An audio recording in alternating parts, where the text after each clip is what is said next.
Let me turn you to the Benghazi story this week, where the Senate Intelligence Committee put out a bipartisan report and said, essentially, I think what we all knew was that there were huge warnings and signals. The UN had pulled out some of its folks. The Red Cross had, I'm sorry, Britain had pulled out some of its folks. The Red Cross had also pulled out some of its folks because they knew that Benghazi was not at all stable and that there were terrorist groups working within Benghazi. I want to play for you something that your Senate colleague Marco Rubio said on the floor. They didn't have enough security to face. They maybe shouldn't have even been there at this stage in the process. Who's responsible for that? The buck stops with Hillary Clinton. First of all, that was Marco Rubio on Fox News. But to his point, let me ask you, is Hillary Clinton partially to blame for this lack of security and therefore accountable for those deaths? Well, I've thought a lot about that, Candy, and that's a hard question. It's ultimately a political question. Yes, she was Secretary of State. Was she the person making decisions about security at U.S. facilities? By the way, there are over 100 around the world that have security.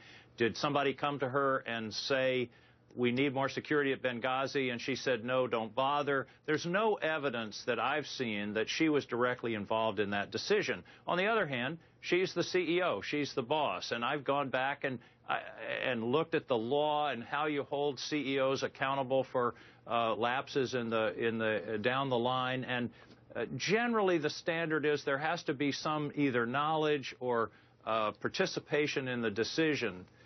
As I said at the beginning, I think the American people are going to have to make this decision. I'm not being a partisan of Hillary here, but I do think, you've got an organization with 20 or 30 or 40,000 people.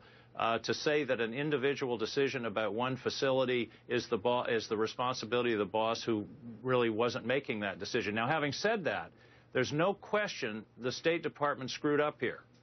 And there should be accountability, in my opinion. Who did make that decision in light of all the information, and why? And I think that's a very fair question. And frankly, I'm surprised and disappointed. I know some people have been sort of shifted around, but if accountability means anything, it means somebody paying a price for having made a disastrous decision.